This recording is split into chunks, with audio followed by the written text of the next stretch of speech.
현대로 올수록 사람과 사람 사이에 교제가 점점 어려워지고 있다 하는 것을 우리가 피부로 느끼게 되어집니다. 그도 그럴 것이 현대의 특징 중에 하나가 개인주의가 팽배하고 있는 것이기 때문에 다른 사람에 대해서 점점 무관심해지게 되죠. 그러면서 나 한 사람 존재하는 것으로 만족하며 사는 이러한 흐름에 따라서 참 교제가 쉽지가 않은 시대를 살고 있습니다. 거기에 더하여서 컴퓨터가 최근 몇십 년 상간에 발달하게 되어지면서 또 AI도 등장하게 되면서 점점 사람과 사람 사이에서 감정의 교류를 통하여 발생하는 공동체성이 약화가 되는 것이 이제 사실입니다. 그런데다가 이 사회도 사람과 사람 사이에 속고 속이는 일들이 빈번하게 되어지면서 불신 사회가 되어지죠. 그러니까 어제 친구가 오늘의 적이 되기도 하고요. 자신의 이익에 따라서 언제든지 편을 달리해 가면서 마음들이 나누어지는 이러한 일들, 그러다 보니까 저절로 각 사람은 자기 방어를 할 수밖에 없게 되어지고, 그래서 경계심이 점점 고조가 되어지고 다른 사람과 마음을 터놓고 대화하고 교제하고 하는 일들이 점점 어려운 시대입니다. 물론 모두가 다 그런 것은 아닙니다. 그 가운데서 또 훈훈한 이야기들도 적지 않게 들려오고 있기도 하죠. 이번에 우리 나라 축구 선수들이 이제 월드컵에 16강에 이제 들어갔잖아요. 그러면서 그 월드컵 축구의 역사, 우리나라의 역사 이런 것들을 제가 이제 그 방송을 통해서 잠깐 듣는 기회가 있었어요. 그러면서 제가 몰랐던 그런 아주 훈훈한 에피소드가 하나 있더라고요. 우리나라 축구가 세계 월드컵에 처음 출전하던 때가 1954년이라 그래요. 그때 스위스에서 이제 있었는데, 아마 이제 뉴스를 통해서 그건 아실 거예요. 처음 우리가 출전해서 헝가리에 9대0으로 치고, 튀르키예, 오늘날 우리가 보통 알고 있는 터키 이제 요즘은 튀르키예라고 이렇게 이제 발음을 하는데요. 그 튀르키예 7대0으로 치고, 이렇게 한 것은 아마 여러분 좀 관심 있는 분들은 들어봤을 거예요. 그런데 이 54년에 그 스위스 이제 월드컵 처녀 출전을 하던 그 해가 우리가 1953년에 전쟁이 끝났잖아요. 그러니까 끝나자마자 바로 다음 해니까 무슨 준비가 있었을 것이고 뭐 경제적으로도 뭐 어디 해외를 나가고 하는 일들이 거의 불가능한 일이었죠. 근데 그 당시에 이제 그 아시아에 딱 한 장의 그 출전권이 주어졌는데, 그때 중국과 일본과 우리나라가 이제 그 예선전을 치를 수 있게 된 거예요. 그 중에 이제 중국이 기권을 했다 그래요. 그래서 일본과 우리나라 둘 중에 한 나라가 이제 나가게 되는데, 당시 대통령이 이승만 대통령이었어요. 그래서 원래 이제 우리나라 선수들이 일본 가서 한 번 하고, 일본 선수들이 우리나라 와서 또 한 번 하고, 이런 식으로 이제 왔다 갔다 하면서 이제 경기를 치르게 돼 있는데, 우리는 두 번 다 일본 가서 했다 그러네요. 그러니까 이유가 일본 사람들 절대 우리나라 땅 못 밟는다 이래가지고 이승만 대통령이 거부를 해서 어쩔 수 없이 우리나라 축구 선수들만 일본 가서 두 번을 했다 그래요. 근데 놀랍게도 그 당시에 제대로 된 축구 선수도 없었고요. 그래서 동네 축구 이렇게 좀 잘하는 사람들 모으고, 군인들 중에 축구 선수 잘하는 사람들 좀 모으고, 이런 식으로 해서 급조돼 가지고 갔는데 거의 죽으면 죽으리라 이런 각오로 해가지고 두 번 경기에서 처음에 5대1로 이기고 두 번째 2대2로 비겨서 우리나라가 나가게 됐다는 거예요.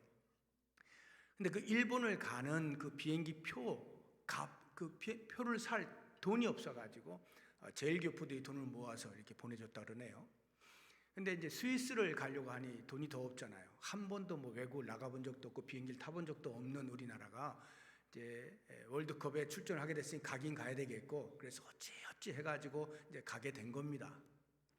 그런데 뭐 오늘날처럼 뭐 김포공항을 가면 또는 인천공항을 가면 뭐 여기서 스위스까지 가게 해주세요 하면은 뭐 어디를 경유하든지 자동으로 쭉 가게 이렇게 되어 있지가 않고, 그냥 자동화가 되어 있지 않으니까 가서 경유된 곳에 또 바꿔 타고 이렇게 그 수속을 계속 해야 되는 거예요. 근데 그런 것들을 한 번도 해본 적이 없는 우리나라 사람들이었기 때문에 이제 처음 경유한 곳이 일본인데, 일본을 내렸는데 그 다음 가려고 하니까 표가 없더라는 거예요. 스위스 가는 표를 구해야 되는데 뭐 표가 없어가지고 이리저리 뛰고 교포들의 도움을 받고 막 이렇게 해가지고 겨우겨우 표를 구했는데 결국에는 2장을 못 구한 거예요. 그러니까 2명의 선수가 이제 못 가게 된 거죠. 그때에 그 사정을 듣게 되어진 영국 부부가 우리는 일본에 좀 더 있다 가도 된다 이래가지고 2장을 양보를 했다는 거예요. 그래서 겨우겨우 맞춰서 갔다는 거죠. 그래서 개막식도 참석을 못하고 그 경기하는 그날 15시간 전에 도착을 해서 거의 뭐 여독도 풀리지 않은 채 경기를 하게 되어진 이러한 이제 에피소드가 있는데, 제가 말씀드리려고 하는 것은 이 영국 사람, 이 사람의 뭐 무슨 관계가 있어요? 또 그렇게 뭐 아는 척 할 필요도 없고 뭐 굳이 그것이 자기들과 무슨 상관이 있습니까? 그냥 자기들의 일 보러 그냥 가면 되는 것이죠. 그런데 이것이 전 세계의 축제다라고 하는 그런 생각을 가지고 공동체성이 있었던 것이죠. 그러니 그렇게 안타까운 상황에 대해서 자기들의 일을 좀 늦추고 그들을 편의를 봐주는 이러한 모습, 굉장히 따뜻하고 훈훈한 이야기 아닙니까? 공동체가 살아있다 하는 것을 느끼게 되어지는 그러한 이야기예요. 오늘 본문에 보게 되어지면 그런 인간 관계에 대한 이야기가 나옵니다. 사도 바울하고 빌립보 교회 성도들 사이의 인간관계, 훈훈한 그러한 참 교제의 모습을 이제 우리가 볼 수가 있는데, 이것은 비단 교역자와 성도 사이에서의 관계뿐만이 아니라 성도와 성도 사이에서도, 또는 더 확장하면 우리 가족 안에 가족들 사이에서도, 또는 우리 성도가 이 사회에 나가서 다른 사람들과의 관계 등등 얼마든지 인간관계 전체로 우리가 적용해서 생각을 해볼 수 있는 그러한 내용들이기 때문에 같이 한번 묵상해 보려고 하는데, 이 사도 바울과 빌립보 교회 성도 사이에 우리가 발견할 수 있는 본문 안에서 교제의 내용이 한 4가지 정도 짧게 제가 한번 볼 텐데요. 먼저 지속적인 교제를 이제 들 수가 있어요. 사도 바울이 빌립보에 가게 되어진 것이 AD 50년 전후입니다. 50년이라고 보시고요.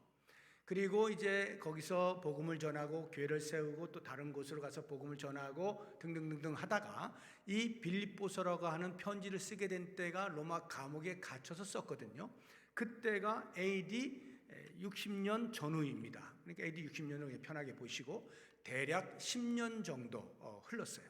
그 10년여 동안에 계속해서 사도 바울과 빌립보 교회 성도들 사이에 아름다운 교제가 있었다 하는 것입니다.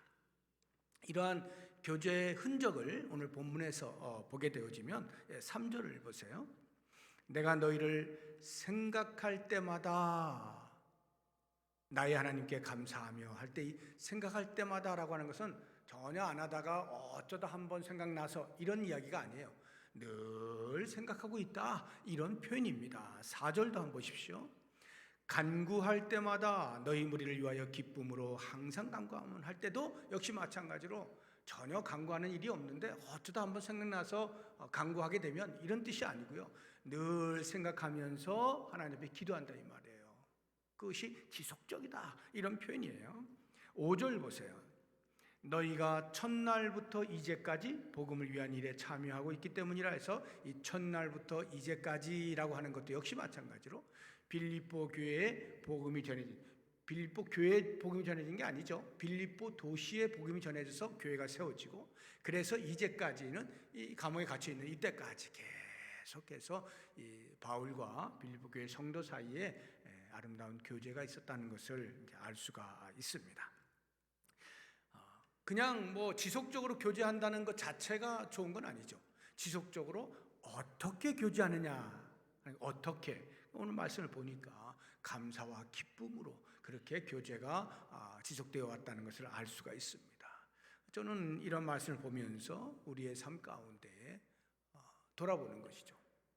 과연 우리는 이렇게 어느 누군가와 상황이나 환경의 변화와 관계없이 지속적으로 감사와 기쁨의 교제를 나누고 있는가, 그런 사람이 있는가, 이렇게 한번 돌아보면 참 좋을 것 같아요. 과연 나는 성도로서 다른 성도와 더불어서 이렇게 지속적으로 그리스도의 은혜를 나누면서 감사와 기쁨으로 성도됨에 대한 감격으로 그렇게 교제하고 있는, 지속적으로 교제하고 있는 사람이 있는가 살펴보시면서 그러한 교제가 있다면 더욱더 계속해서 아름다운 교제를 잘 나누가면 좋겠고, 돌아보니까 별로 생각이 안 난다 하면 지금부터라도 우리의 주변을 돌아보면서 그러한 성도 간의 아름다운 교제가 지속될 수 있도록 첫 발을 내딛는 계기가 될 수 있으면 좋겠습니다. 이 바울과 빌립보 교회 성도들 사이의 교제의 또 다른 특징은 복음의 교제라고 하는 거예요. 복음의 교제. 그러니까 단순히 오랜 직위일 뿐만 아니라 복음이 매개가 된 관계라는 말이에요. 복음으로 인하여 맺어진 관계라는 것입니다. 사도 바울과 빌립보 교회 성도의 관계는 복음을 전한 자와 복음을 받은 자의 관계 아니겠어요? 6절 한번 보십시오. 너희 안에서 착한 일을 시작하신 이가 그리스도 예수의 날까지 이루실 줄을 우리가 확신하노라. 그 착한 일을 시작하신 이 예수 그리스도를 소개한 사람이 사도 바울이죠. 그 복음을 들은 사람이 빌립보 교회 성도들입니다. 그래서 이렇게 복음을 전한 자와 받은 자가, 복음을 전한 자는 헌신적으로 복음을 전하는 거예요. 이 사도 바울이 그냥 편한 상태에서 복음을 전한 게 아니죠. 소아시아를 돌면서 그렇게 복음 사역을 선교 사역을 쭉 해나가는 중에 마게도니아에서 손짓하는 그 환상을 보면서 성령의 인도하심이라 믿고 전혀 예상치 않았던, 계획하지 않았던 곳으로 가지 않습니까? 그런 어려운 시기들을 겪으면서도 헌신적으로 복음을 전하고 예수 그리스도의 생명을 나누는 그러한 일이 있었기 때문에 빌립보에 사는 사람들 가운데서는 그렇게 예수의 생명을 받아 영적으로 생명의 은인으로 만나게 되어지고, 그러면서 그 받은 복음에 따라서 신실하게 살아내는 삶을 통하여 신앙의 성숙을 이루어내게 되고, 그러한 모습을 보면서 사도 바울은 또 이렇게 복음을 받더니 열매를 맺는구나 하면서 또 감사하고 기뻐하는 이러한 일들이 그들 사이에서 있었다 하는 것이죠. 그러다 보니까 사도 바울이 빌립보뿐만이 아니라 여러 지역을 돌면서 계속해서 복음을 전할 때 그 복음 사역에 빌립보 교회 성도들도 동참하게 된 것입니다. 동참하는 방법이 여러 가지 있는데 제일 먼저 우리가 볼 수 있는 게 물질로 후원하는 것이었습니다. 5절 한번 보십시오. 너희가 첫날부터 이제까지 복음을 위한 일에 참여하고 있기 때문이라. 이렇게 됐죠. 첫날부터 이제까지 복음을 위한 일에 참여했다, 복음 사역에 동참했다는 말인데, 그 첫날부터가 언제입니까? 빌립보에 와서 복음을 전한 후에 다른 곳으로 떠나는, 빌립보를 떠날 때를 말하는 거예요. 우리 빌립보서 4장 15절 16절 한번 보겠습니다. 빌립보 사람들아 너희도 알거니와 복음의 시초에 바울이 복음을 전할 그 빌립보 도시에 복음을 전할 그때에 내가 마게도냐를 떠날 때에, 이제 복음을 다 전하고 나서 마게도냐를 떠납니다. 데살로니가로 떠나거든요. 떠날 때에 주고받는 데 일에 참여한 교회가, 주고받는 데 일, 복음을 전도하러 가는 그 선교팀에게 이 빌립보 교회 성도들이 물질을 후원했다 이 말이에요. 그 일에 참여한 교회가 너희 외에 아무도 없었느니라. 빌립보 교회 성도들이 그렇게 했다는 거예요. 데살로니가에 있을 때에도, 이제 데살로니가를 갔어요. 그때에도 너희가 한 번뿐 아니라 두 번이나 나의 쓸 것을 보내었도다. 그래서 데살로니가에서 복음 전하고 베레아로 가고 아덴으로 가고 고린도로 가고 이렇게 쭉 돌아가는 그 과정 속에서 빌립보 교회 성도들은 계속해서 사도 바울에게 쓸 것을 공급했다 하는 것을 알 수가 있어요. 그 첫날부터 이제까지라고 할 때 이제까지는 언제입니까? 지금 사도 바울이 편지를 쓰고 있는 그 시점, 로마 감옥에 갇혀서 있는 그 시점에 빌립보 성도들이 어떻게 사도 바울의 복음에 동참을 했느냐? 에바브로디도라고 하는 사람을 바울에게 보내서 바울에게 시중을 둘 수 있도록 그렇게 합니다. 우리 빌립보서 4장 18절 한번 보겠습니다.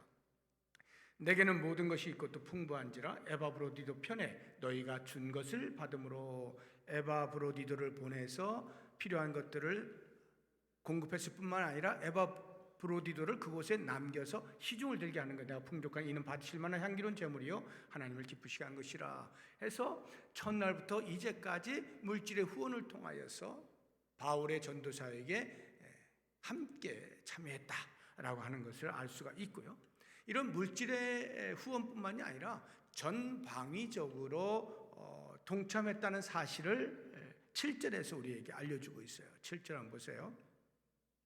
내가 너희 무리를 위하여 이와 같이 생각하는 것이 마땅하니 이는 너희가 내 마음에 있음이며, 그 뒤에 보시면 나의 매임과 복음을 변명함과 확정함에 너희가 다 나와 함께 은혜에 참여한 자가 됨이라. 이렇게 해서 여기 매임, 변명함, 확정함이라는 단어들이 나오는데, 이 매임이라고 하는 것은 이제 지금 감옥에 갇혀 있는 거예요.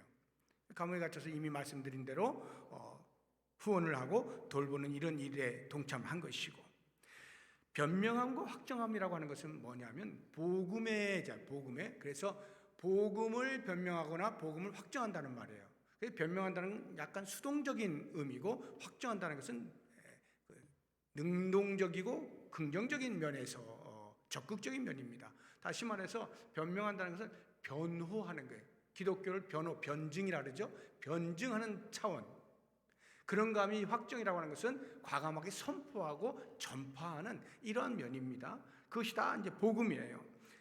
사도 바울이 감옥에 갇혀 있으면서도 그와 같은 일들을 게을리하지 않았다는 거예요. 거기에서 여전히 만나는 사람들에게 복음을 변호하거나 아니면 선포하는 일들을 계속 했는데, 이 빌립보의 성도들이 그 일에 동참한 것과 같다라고 바울은 인정을 하고 있는 것입니다.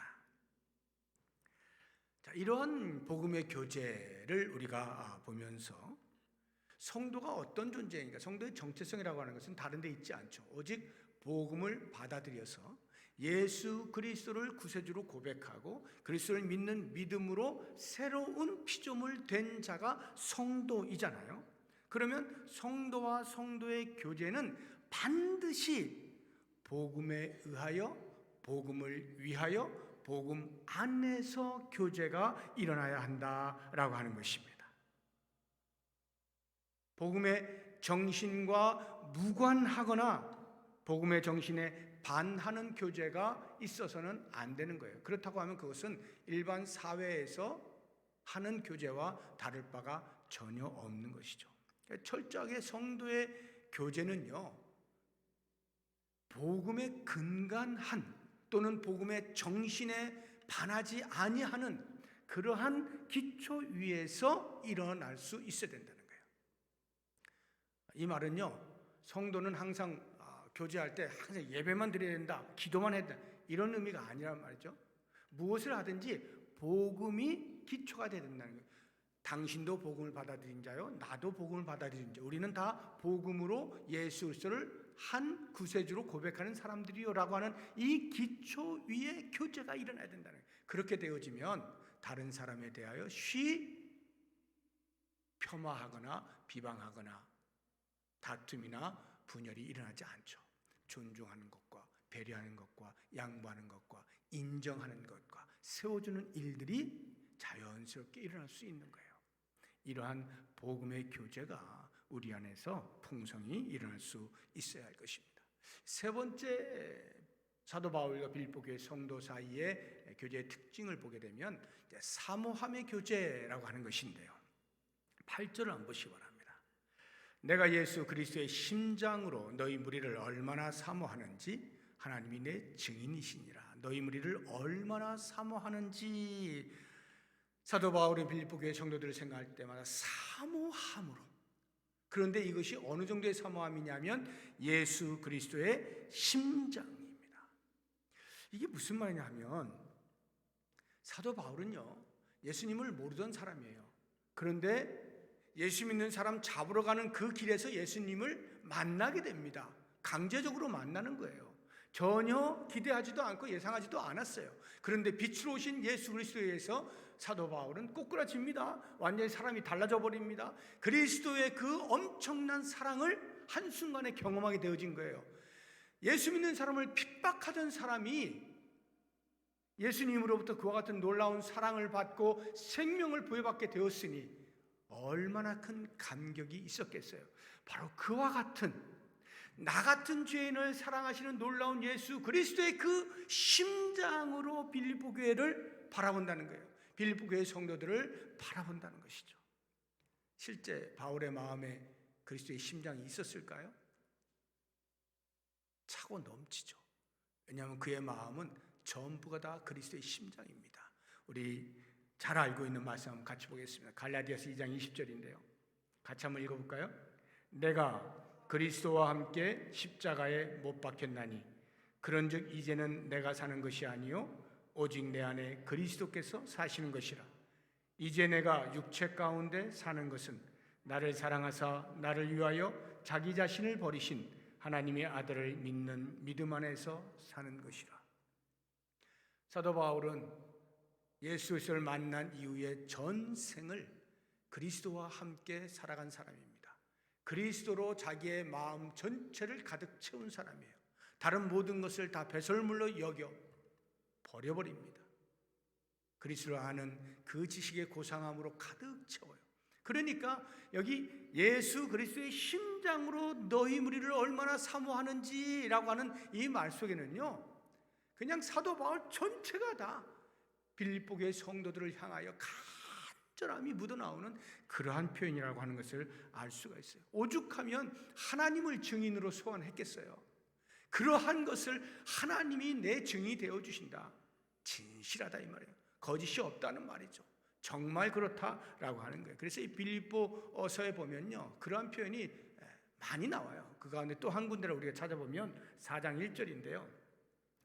그러므로 나의 사랑하고 사모하는 형제들, 나의 기쁨이요 면류관인 사랑하는 자들아. 이게 그냥 뭐 이렇게 아름다운 말을 써내려가는 뭐 이렇게 문체가 아니에요. 바울의 심장이 이 마음 깊은 곳에 그리스도의 심장으로 꽉 차 있어서 그 마음으로 써내려가는 거예요. 나의 사랑하고 나의 면류관인, 나의 사모하는 이런 표현들을 쓰고 있는 것입니다. 저는 이런 이제 말씀을 보게 되면서 우리 성도와 성도 사이의 교제가 어떻게 될까 할 때 얼굴을 봤어요. 근데 돌아서면 또 보고 싶은 그런 관계라면 어떨까? 정말 괜찮은 관계다. 안 보면 궁금하고 보고 싶고 그리운 이러한 관계라고 하면 이러한 사모함의 교제가 있는 것 아닐까 하는 생각을 해봐요. 그러면 이 사회가 개인주의로 불신사회로 가득 차 있는 이런 것들을 깨뜨려 버릴 수 있고요. 이 교회 공동체를 통해서 여기 대한사회가 있다. 콘트라스트 소사이어티가 있다. 이 세상에서는 전혀 경험할 수 없는 대한사회가 여기에 있다. 증명해낼 수가 있는 것이죠. 우리 안에서 교회 공동체 안에 조그마한 소그룹들이 많이 있잖아요. 구역도 있고요, 부서도 있고요, 기관도 있고요, 자치 기관도 있고요. 여러 가지 성도의 모임들이 이렇게 저렇게 있지 않습니까? 그러한 모임들에서 서로 바라볼 때 안 보면 보고 싶고 보고 나서 돌아서면 또 보고 싶은 그러한 사모함의 교제들을 나눌 수 있다면 여기가 천국입니다 라고 모든 사람들에게 증명할 수 있고 우리의 마음속에도 따뜻함으로 가득 찬 아름다운 삶을 살 수 있을 것이라 생각해서 우리의 어떠한 모임 가운데서도 이러한 사모함의 교제가 넘쳐날 수 있기를 바랍니다. 마지막으로 한 가지 또 바울과 이 빌립보 교회 성도 사이의 교제의 특징을 보게 되면 그 그것은 기도예요. 기도의 교제가 있었다는 것을 알 수가 있는데요. 우리 코로나 상황을 한 3년이 이렇게 지나면서 기도는 정말 좋은 비대면의 교제의 수단이 된다는 것을 우리가 경험을 많이 했죠. 서로 얼굴을 보지 못하니까 기도를 통하여서 그래도 성도 간에 그런 교제를 나눌 수 있다는 것을 우리가 경험을 합니다. 그런데 이 기도는요, 비단 얼굴을 볼 수 없을 때만 쓰여질 수 있는 수단은 아닙니다. 대면 중에서도 얼마든지 피차간에 중보의 기도를 통하여서 아름다운 교제를 나눌 수가 있습니다. 그래서 이 사도 바울은 지금 이제 여기서 얼굴을 보지 못하는 상태죠. 바울은 감옥에 갇혀 있고 빌보에 있는 그 성도들을 생각하면서 이제 기도의 교제를 하는데, 그 기도의 내용들을 보시면요, 참 가슴이 이렇게 뭉클한 그러한 내용들을 볼 수가 있어요. 먼저 9절을 보시게 되면, 내가 기도하노라 너희 사랑을 지식과 모든 총명으로 점점 더 풍성하게 하사. 빌립보교회 성도들 사이에 사랑이 더 풍성해지기를 위하여 기도하고 있는 모습을 볼 수가 있습니다. 그런데 여기 왜 지식과 총명에 이러한 토를 달았느냐 하면, 성도와 성도 사이에 사랑을 나눌 때 우리가 보통 아가페 사랑이라고 하잖아요. 무조건적인 사랑이다 이렇게 표현하는데, 그러한 사랑을 함에 있어서 이 지식과 총명이 반드시 기초가 돼야 돼요. 그렇지 아니하면 엉뚱한 사랑을 할 수가 있어요. 잘못된 사랑, 빗나간 사랑을 할 수가 있는 거예요. 그래서 항상 그 하나님을 아는 지식의 풍성한 만큼 사랑을 잘할 수가 있다라고 하는 것입니다. 왜냐? 하나님이 사랑이시기 때문에 그래요. 우리 요한일서 4장 7절 한번 보겠습니다. 사랑하는 자들아 우리가 서로 사랑하자. 사랑은 하나님께 속한 것이니 사랑하는 자마다 하나님으로부터 나서 하나님을 알고. 하나님이 사랑이셔요. 그래서 그 사랑은 하나님께로부터 났어요. 그러면 하나님을 아는 지식이 풍성하면 풍성할수록 아가페 사랑이 무엇이라는 것을 더 많이 알게 되겠죠. 그러면서 성도 사이에 사랑을 실천해 나갈 수가 있는 거예요. 이 신지식이 부족하면요, 내 사랑을 한단 말이죠. 내 사랑을. 나는 열정적으로 사랑을 했는데 저 사람은 왜 내 사랑을 받지 않을까? 이렇게 빗나가는 사랑을 할 수 있는 위험이 있다는 말이에요. 그래서 우리가 사랑을 할 때는 반드시 이렇게 지식과 총명에 기초한 사랑, 신지식으로 풍성한 그러한 사랑을 할 수 있어야 된다. 이러한 사랑의 풍성을 위해서 서로가 기도해 주는 것이 얼마나 아름다운가 하는 것입니다. 두 번째로 사도 바울이 빌립보교회 성도들을 위해서 기도하는 내용을 보시게 되면 10절에 너희로 지극히 선한 것을 분별하며 또 진실하여 허물 없이 그리스도의 날까지 이루고 그리스도의 날 예수 그리스도의 재림을 잘 준비할 수 있기를 위하여 기도하고 있는 모습을 볼 수가 있습니다. 재림을 잘 준비하려면 무엇보다도 이 땅을 사는 동안에 선악을 분별할 줄 알아야 되겠죠. 악한 것을 버려야 되니까요. 선을 따라야 하니까 선악을 분별하는 일이 필요할 것이고, 무엇보다도 예수 그리스도, 신랑 되신 예수 그리스도의 신부로 우리가 스스로를 단장해 감에 있어서 다른 그 어떤 것이 아닌 정결함으로 단장을 해야 되겠죠. 진실하고 허물 없이 정결한 신부로 자신을 단장하기 위하여서 우리는 노력을 해야 하는 것입니다. 이것이 바로 그리스도의 재림을 대비하고 준비하는 사람이죠. 우리 성도는요, 이 땅으로 끝날 사람이 아니기 때문에 영원히 살게 되어질 저 하늘나라를 준비하는, 그리스도의 다시 오심을 준비하는 자로 이 세상의 순간을 활용할 수 있어야 돼요. 바로 그 일을 위하여 서로 기도해 주는 것이야말로 진정으로 아름다운 중보의 기도다 하는 것을 알 수가 있고요. 그게 참된 교제인 것이죠. 세 번째로 보면 11절에 예수 그리스도로 말미암아 의의 열매가 가득하여 하나님의 영광과 찬송이 되기를 원하노라 해서 하나님의 영광과 찬송이 되기를 위하여 서로 기도하는 것입니다. 하나님의 영광과 찬송이 어떻게 될 수 있느냐? 우리의 삶에서 의의 열매를 많이 맺으면 되죠. 성령이 우리 안에 내주하여 계시잖아요. 그 성령을 따라서 성령의 열매들을 주렁주렁 맺게 되어지면 그것이 곧 하나님께 영광이 되는 것이죠. 나의 의, 나의 열심으로 인한 열매들이 아니고요. 성령께서 말씀하셔서 순종함으로 나타나는 삶의 열매들을 맺게 되어질 때에 하나님이 우리를 통하여 영광을 받으신단 말이에요. 이게 우리가 이 땅을 사는 동안의 삶의 목적 아니에요? 하나님을 영화롭게 하고 영원토록 그를 즐거워하는 것. 이것이 우리 인생의 이 땅을 사는 동안의 삶의 목적이잖아요. 이 일을 위하여 서로 기도해 주는 아름다운 교제를 나누고 있는 거예요. 저는 이러한 모습들을 보면서 중보 기도라고 하는 것은 다른 사람을 위하여 기도하는 것이니까 나의 기도를 통해서 그 사람이 하나님으로부터 복을 받게 되어지는 그 일이잖아요. 그런데 놀랍게도 중보 기도를 하게 되어지면요, 그 사람에게 그 기도가 응해지는 것도 응해지는 것이지만 중보 기도를 하는 자신에게도 말할 수 없는 영적인 부요를 누리게 되는 거예요. 왜냐하면 나를 통하여 복이 흘러가고 있잖아요. 하나님이 복을 주시는 것이지만 그 복의 통로로 내가 쓰임받고 있는 거예요. 중보 기도를 통해서. 그렇게 되어질 때에 내 삶의 영적인 부요함을 생각해 보세요. 얼마나 뿌듯합니까? 하나님의 복의 통로로 내가 쓰여지는 삶이다 라고 할 때 그 뿌듯함이 있다 이 말이죠.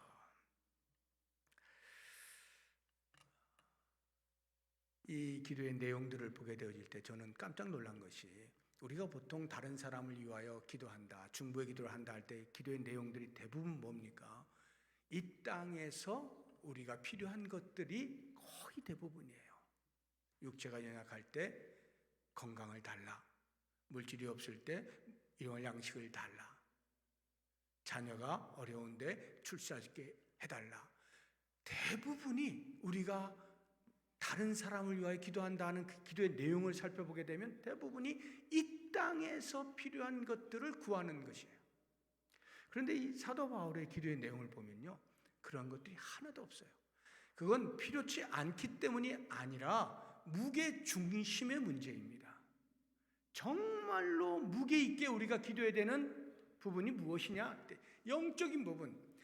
더 오랫동안 살게 되어질, 영원을 살게 되어질 그것을 준비하는 것이야말로 참된 지혜라는 거예요. 그래서 그것을 위하여 기도하는 것이 진정한 기도인 것이죠. 이 땅은 잠시 살다 말 것인데 이 땅에서 무엇을 어떻게 하는 것에 급급하다가 이것을 놓치면 당장 눈앞에 보이는 것만 처리하다가 정작 중요한 것을 다 놓치게 되는 거잖아요.